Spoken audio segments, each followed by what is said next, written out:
అందరికీ very very good morning. నిన్న పవన్ కళ్యాణ్ గారు అక్కడ వెళ్ళి అల్లూరు సీతారామరాజు జిల్లా పాడేరు మండలంలో వెళ్ళి జెండా ఆవిష్కరణ చేస్తూ నిన్న ఆయన చెప్పిన స్టేట్మెంట్, కష్టాన్ని మీ గుమ్మం తాకనివ్వం.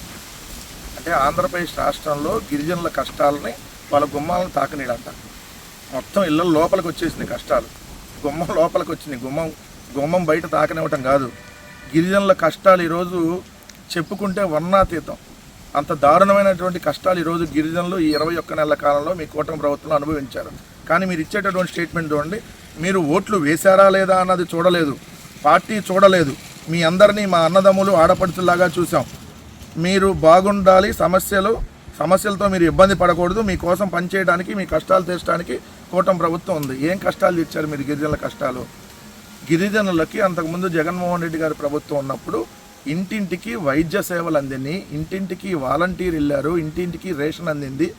ఈరోజు అక్కడ ఉన్నటువంటి గిరిజనులు చదువుకునేటటువంటి ఆ పాఠశాలల్లో మధ్యాహ్న భోజన పథకం, అంతకుముందు గోరుముద్ద అనేటటువంటి పథకం బ్రహ్మాండంగా ఉండేది. అక్కడ హాస్టల్లో అంతకుముందు సౌకర్యాలన్నీ సదుపాయాలన్నీ బాగుండేవి. కానీ మీరు ఈరోజు గిరిజనులు పడుతున్నటువంటి అవస్థలు చూస్తే, ఈరోజు గిరిజనులు రేషన్ తెచ్చుకోవాలి అని అంటే 40 కిలోమీటర్లు మైదాన ప్రాంతానికి వెళ్ళాలి. 40 కిలోమీటర్లు కాలినడకన వెళ్ళి తెచ్చుకోవాలి రేషన్ను. అదేవిధంగా ఈరోజు ఇంటింటికి వాలంటీర్ వ్యవస్థ లేదు. ఇంటింటికి మీరు చూస్తే ఈరోజు వైద్య సేవలు అందట్లేదు. 31 మంది ఈ 21 నెలల కాలంలో 31 మంది విద్యార్థులు, హాస్టల్లో చదువుకునేటటువంటి విద్యార్థులు కలుషిత నీరు తాగి అనారోగ్యం పాలై చనిపోయినటువంటి పరిస్థితులు. మరి ఇంకా మీరు గుమ్మం ముందుకు రాని సమస్యలు అంటే ఆల్రెడీ గుమ్మం లోపలికి ఎప్పుడో వచ్చేసింది పవన్ కళ్యాణ్ గారు. మీరు ఇచ్చే స్టేట్మెంట్లకి దీనికి అర్థం లేని. రెండోది, పాలన ప్రక్షాళన చేసాం, నిబద్ధతతో పనిచేస్తాం. ఏం ప్రక్షాళన చేశారు పాలనని? 21 నెలల కాలంలో 3,32,000 కోట్ల రూపాయల అప్పులు చేసి రాష్ట్రాన్ని శ్రీలంక, వెనుజులా దాటి పాకిస్తాన్ దాకా తీసుకుపోయారు. ఇంక మీరేంది ఇక్కడ చేసింది? అందుకని మీరు ఇచ్చే స్టేట్మెంట్లకి ఇక్కడ జరుగుతున్నటువంటి దానికి వాస్తవ పరిస్థితులు లేవు. మీరు మాత్రం పబ్లిసిటీ ఇచ్చుకోవడానికి ఇట్లా రోడ్డు మీద నిలబడుతున్నట్టుగా, రోడ్డు మీద నడుచుకుంటున్నట్టుగా, రోడ్డు మీద పడుకున్నట్టుగా, రోడ్డు మీద కింద కూర్చొని ఫోటోలు లేదని ఒంగోని ఫోటోలు, ఈ ఫోటోలకు ఫోజులు ఇచ్చేది తప్ప మీరు ఇక్కడ చేసింది ఏమీ లేదనేది వాస్తవం. చంద్రబాబుపై రాళ్ల దాడి ఘటనలో నిందితులకు హైకోర్టు షాక్.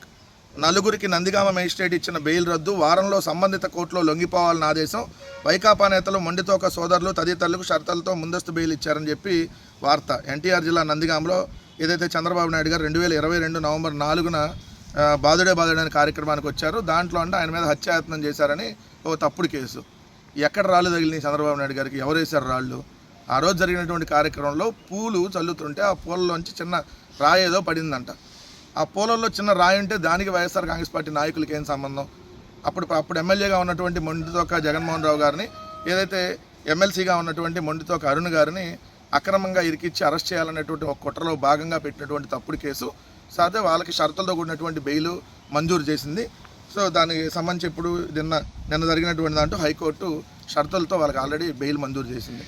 అనేక తప్పుడు కేసులు పెట్టి ఈ కూటమి ప్రభుత్వం ఏ విధంగా వైఎస్ఆర్ కాంగ్రెస్ పార్టీ నాయకుల్ని, కార్యకర్తల్ని వేధిస్తూ ఉందో మనం చూస్తూనే ఉన్నాం. దానిలో భాగంగానే నందిగామలో నమోదైనటువంటి మరో తప్పుడు కేసు. ఆ తప్పుడు కేసులో మరి కొంతమందిని ఏదైతే లొంగిపోవాలని చెప్పి హైకోర్టు ఆదేశించింది. వీళ్ళ ప్రభుత్వం ఉంది కాబట్టి విచారణ అంతా వీళ్ళ చేతుల్లోనే ఉంటుంది కాబట్టి తప్పుడు విచారణ చేసి తప్పుడు కేసులు పెట్టడం అనేది కూటమి ప్రభుత్వంలో కామన్ థింగ్గా మనం భావించాలి. ఆంధ్రప్రదేశ్ రాష్ట్రంలో గంజాయి విచ్చలవిడిగా ఎలా దొరుకుతూ ఉందనటానికి ఈ వార్త ఉదాహరణ.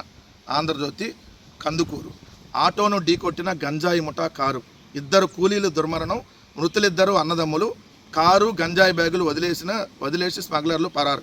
గంజాయి అక్రమ రవాణా చేస్తున్న ముఠా కారు ఆటోను ఢీకొట్టడంతో 2 కూలీలు చనిపోయినటువంటి పరిస్థితి ప్రకాశం జిల్లాలో వీరేపల్లి చెన్నై కోల్కతా హైవేపై జరిగినటువంటి సంఘటన. ఏదైతే దాదాపుగా ఇక్కడ చూస్తే 2 బ్యాగుల్లో 60 కిలోల వరకు గంజాయి అంట. మరి మనమేమో గంజాయిని నిర్మూలించేసాం, డ్రగ్స్ లేవు అంటాం. తెలుగుదేశం ఎమ్మెల్యేలు కొడుకులు, ఎంపీలు, డైరెక్ట్గా ఏలూరు ఎంపీయే డ్రగ్స్తో పట్టుబడినటువంటి పరిస్థితి. ఒక పక్క రాష్ట్రంలో గంజాయి విచ్చలవిడిగా దొరుకుతుందనడానికి ఇక్కడి నుంచి ట్రాన్స్పోర్ట్ అవుతుంది. విచ్చలవిడిగా దొరకటమే కాదు, ఆంధ్రప్రదేశ్ నుంచి చెన్నై తీసుకుపోతా ఉన్నారు. దీన్ని ఆంధ్రప్రదేశ్లో కొనుక్కొని చెన్నై తీసుకొని అక్కడ కూడా అమ్ముతున్నటువంటి పరిస్థితి. దానికి సంబంధించి ఆంధ్రజ్యోతి రాసినటువంటి వార్తలోనే వాళ్ళ ప్రభుత్వం ఎంత దారుణంగా ఉంది. గంజాయి ముఠ ఆల్రెడీ 2 చంపేసింది. వీళ్ళు గంజాయి మత్తులోనే డ్రైవింగ్ చేస్తుంటారు, 2 చనిపోయినటువంటి పరిస్థితి స్పష్టంగా. 2025-26 యూడైస్ గణాంకాల ప్రకారం ఆంధ్రప్రదేశ్ రాష్ట్రంలో ప్రభుత్వ స్కూల్లో విద్యార్థుల సంఖ్య తగ్గిపోయింది. ప్రైవేట్ స్కూల్లో విద్యార్థుల సంఖ్య పెరిగిందని ఈరోజు ఈనాడు దినపత్రిక రాసినటువంటిది. 68% విద్యార్థులు ప్రైవేటు పాఠశాలల్లోకే. రాష్ట్రంలో 1 నుంచి 5 తరగతుల పిల్లల పరిస్థితి యూడైస్ గణాంకాలు వెల్లడి. ఆంధ్రప్రదేశ్ రాష్ట్రంలో ప్రైవేటు పాఠశాలలో విద్యార్థుల సంఖ్య భారీగా పెరుగుతుంది.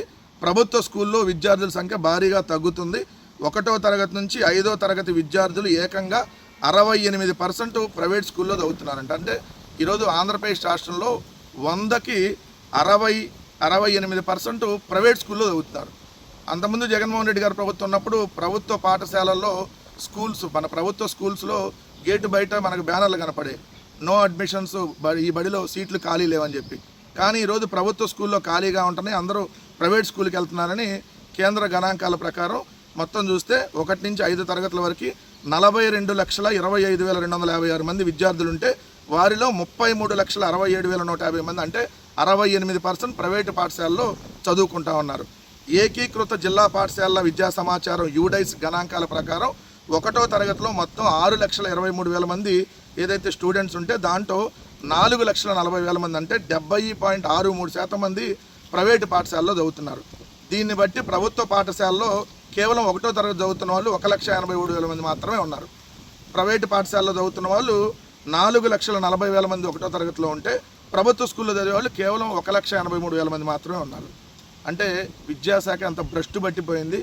ప్రభుత్వ స్కూల్లో చదవడానికి విద్యార్థులు మొగ్గు చూపట్లేదు, ప్రైవేట్ స్కూల్కి పోతున్నారు అనేది దీని అర్థం. రెండోది చూస్తే 1 నుంచి 10 తరగతుల్లో మొత్తం 60,22,000 మంది విద్యార్థులు ఉంటే దాంట్లో 61.34% ప్రైవేటు బడుల్లో చదువుతున్నారు.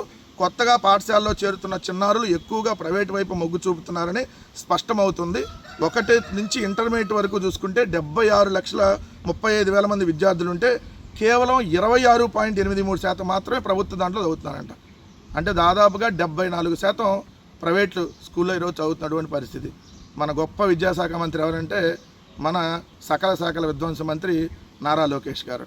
ఆయన క్రికెట్ చూడటానికి టైం ఉంది. ఇక్కడ పిల్లల విద్యార్థులు ప్రభుత్వ స్కూల్లో ఎందుకు చదవట్లేదో తెలుసుకోవడానికి ఆయనకి టైం లేదు. మళ్ళీ మెగా పేరెంట్ టీచర్ మీటింగ్ అని ఒక ఈవెంట్ మాత్రం చేస్తారు కోట్లాది రూపాయలు తగలేసి. మరి ప్రభుత్వ స్కూల్లో విద్యార్థులు ఎందుకు తగ్గిపోతూ ఉన్నారు అంటే మీరు ఆల్రెడీ 20 లక్షల మందికి అమ్మఒడి కోత వేశారు. 87 లక్షల మంది విద్యార్థులకు గాను 20 లక్షల మంది మీరు కోత వేసి 67 లక్షలు అన్నారు. దాంట్లో కూడా 9 లక్షల మందికి ₹1 కూడా అందలేదని చెప్పి సాక్షాత్తు మొన్న కోన శశిధర్ ఏదైతే కలెక్టర్ల మీటింగ్లో జరిగిందంటో ముఖ్యమంత్రి చంద్రబాబు నాయుడు గారి ముందే 9 లక్షల మందికి 9 నెలల్లో ₹1 కూడా అందలేదన్నాడు. విద్యాశాఖని భ్రష్టు పట్టించేశారు ఈ మంగళగిరి మాలోకం నారా లోకేష్ గారు అనేది క్లియర్. ఆంధ్రప్రదేశ్ రాష్ట్రంలోనే కాదు ఈరోజు భారతదేశం మొత్తంలో ఆంధ్రప్రదేశ్ రాష్ట్ర పరువుని తెలుగుదేశం పార్టీ ఏలూరు ఎంపీ పుట్టా మహేష్ యాదవ్ అడ్డంగా తీసిపడేశాడు.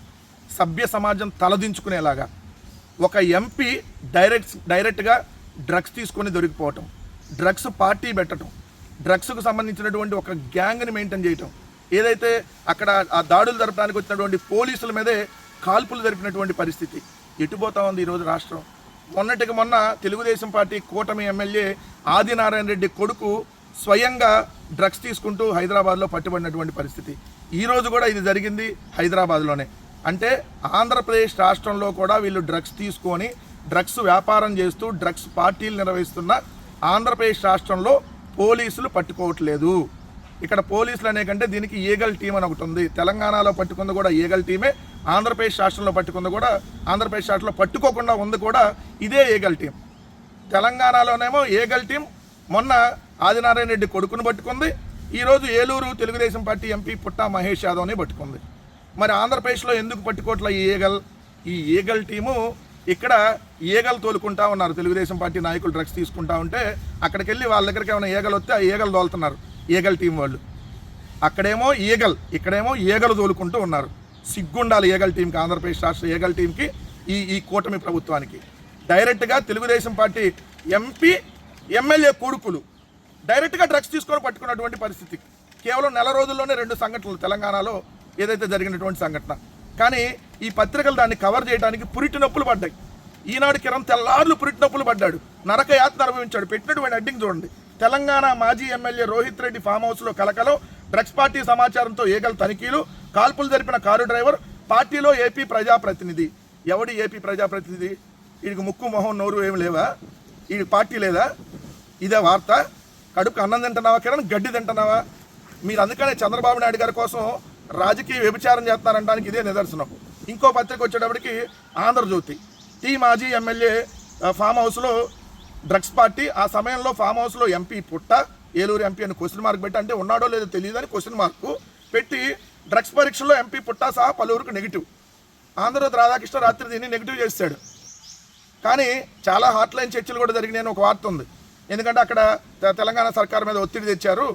ఏదైతే ఏలూరు ఎంపీ పుట్ట మహేష్ యాదవ్ని తప్పించమని చెప్పి ఆల్రెడీ చర్చలు జరిపారు. చర్చలు జరిపినా కూడా మిగిలిన వాళ్ళు, అక్కడ ఉన్నటువంటి వాళ్ళు ఏంటంటే, సార్ ఒకటి నుంచి ఒకటి బయటకు వస్తుంది, మళ్ళీ మిగిలిన వాళ్ళందరినీ రిలీజ్ చేయాల్సి వస్తుంది, మళ్ళీ ఒకరికి పాజిటివ్ అని చెప్పి ఒకరికి నెగిటివ్ అని చెప్తే కుదరదు, సో ఖచ్చితంగా అని చెప్పి అక్కడ పోలీస్ యంత్రాంగం సీరియస్గా చెప్పడం వల్ల ఇప్పుడు ఏదైతే పుట్ట మహేష్ యాదవ్ కూడా పాజిటివ్ అని చెప్పి ఏదైతే అనౌన్స్ చేశారు పోలీసులు. ఇది మీది తెలుగుదేశం పార్టీయా, తెలుగు డ్రగ్గిస్ట్ పార్టీయా? తెలుగు డ్రగ్స్ సప్లై చేస్తారు, మీరు డ్రగ్స్ అమ్ముతారు, డ్రగ్స్ పార్టీలు పెడతారు, డ్రగ్స్ తీసుకుంటారు. మీ ఆంధ్రప్రదేశ్ రాష్ట్ర సర్వనాశనం కోసం ఈరోజు ఈ తెలుగు డ్రగ్స్ పార్టీ ఆంధ్రప్రదేశ్ రాష్ట్రం కాదు, యావత్ దేశాన్ని సర్వనాశనం చేయడం కోసం వచ్చినట్టుగా మనం చూస్తే, ఈగల్ టీం వాళ్ళు ఏం చేస్తున్నారా ఆంధ్రప్రదేశ్ రాష్ట్రంలో? ఈగలు తోలుకుంటూ ఉన్నారా? అక్కడ ఈగల్, ఇక్కడ ఈగలు. తెలంగాణలో ఈగల్ టీం, ఆంధ్రాలో ఈగలు టీం. ఈగలు తోలుకుంటా కూర్చున్నారు. వీళ్ళు ఇచ్చే స్టేట్మెంట్స్ మాత్రం చూడండి, డ్రగ్స్ వద్దు బ్రో స్టేట్మెంట్స్. కానీ దాని అర్థం ఏంటో తెలుసా? డ్రగ్స్ను తెలుగుదేశం వాళ్ళు తీసుకున్నా పట్టుకోవద్దు బ్రో, తెలుగుదేశం ఎమ్మెల్యేలు ఎంపీలే తీసుకుంటారు బ్రో, పట్టుకోవద్దు బ్రో, కూటమి ఎమ్మెల్యేలు ఎంపీలు తీసుకుంటారు బ్రో, డ్రగ్స్ పట్టుకోవద్దు బ్రో. ఇది కదా దానికి సంబంధించినటువంటి బ్యానర్లకు అర్థం. సాక్షాత్తు తెలుగుదేశం పార్టీ ప్రజాప్రతినిధులు దొరుకుతూ ఉన్నారు. ఎంపీ అండి, పార్లమెంట్లో ఉండే ఎంపీ డ్రగ్స్ తీసుకోవడం ఏంటి, డ్రగ్స్ అమ్మటం ఏంటి, డ్రగ్స్ పార్టీలు పెట్టడం ఏంటి? ఎక్కడికి పోతా ఉన్నాం మనం? ఇంకో పక్క జనసేనకు సంబంధించినటువంటి గోదావరి జిల్లాలో ఒక ప్రజాప్రతినిధి డ్రగ్స్ వ్యాపారం చేస్తూ ఉన్నాడు. డ్రగ్స్ వ్యాపారం చేస్తా రెండు జిల్లాల్లో డ్రగ్స్ వ్యాపారం చేసే జనసేన ఎమ్మెల్యేనే. ఇక్కడే హోమ్ మినిస్టర్ ఏమో డ్రగ్స్ రహిత రాష్ట్రం అంటారు. ఇదేనా డ్రగ్స్ రహిత రాష్ట్రం అంటే? నిన్న కూడా గంజాయి పట్టుకున్నారు. ఎక్కడికక్కడ గంజాయి విచ్చలవిడిగా జరుగుతుంది, చాక్లెట్ల రూపంలో జరుగుతుంది. కిరాణా షాపుల్లో, కొన్ని చోట్ల పాన్ షాపుల్లో గంజాయి డ్రగ్స్ని అమ్ముతున్నారు ఆంధ్రప్రదేశ్ రాష్ట్రంలో. అంటే ఎటు తీసుకుపోతా ఉన్నారు మీరు ఈ రాష్ట్రాన్ని? తక్షణం పుట్ట మహేష్ యాదవ్ చేత రాజీనామా చేయించాలి. ఇలాంటి వాడు సభ్య సమాజంలో ప్రజాప్రతినిధిగా ఉండటానికి అర్హుడు కాదు. రెండో అంశం వచ్చేటప్పటికి టీటీడీ లాంటి పవిత్రమైనటువంటి దేవస్థానాలకి వీళ్ళ నాన్న చైర్మన్ చేశారు పుట్టా సుధాకర్ యాదవ్ని. అప్పుడే దానికి సంబంధించినప్పుడు బోలేబాబా డైరీ వచ్చింది కూడా వీళ్ళు ఉన్నటువంటి హయాంలోనే. పుట్టా సుధాకర్ యాదవ్ ఉన్నప్పుడే బోలేబాబా డైరీ వచ్చింది కూడా. సో పుట్టా సుధాకర్ యాదవ్ని టీటీడీ చైర్మన్ చేశారు. మొన్నేమో రంకు బంకు ఛానల్ అక్రమ వ్యవహారాలు, ఏదైతే అక్రమ సంబంధాలు పెట్టుకున్నటువంటి నాయుడికి టీటీడీ చైర్మన్ ఇచ్చారు. నిజంగా తిరుమల వెంకటేశ్వర స్వామి ఇవన్నీ పాపాలన్నింటినీ బయటికి తీసుకొని వస్తూ ఉన్నాడు. వీళ్ళు చేసినటువంటి పాపం మామూలు పాపాలా? ఒక్కొక్క పాపాన్ని ఈ రూపంలో బయటికి తీసుకొస్తున్నా కనపడుతుంది. తక్షణం తేలూరు టీడీపీ ఎంపీగా ఉన్నటువంటి పుట్ట మహేష్ యాదవ్ రాజీనామా చేయాలి. తెలుగుదేశం పార్టీ బహిరంగ క్షమాపణ చెప్పి అతన్ని పార్టీ నుంచి కూడా సస్పెండ్ చేయాలని చెప్పి ఖచ్చితంగా మేము డిమాండ్ చేస్తా ఉన్నాం.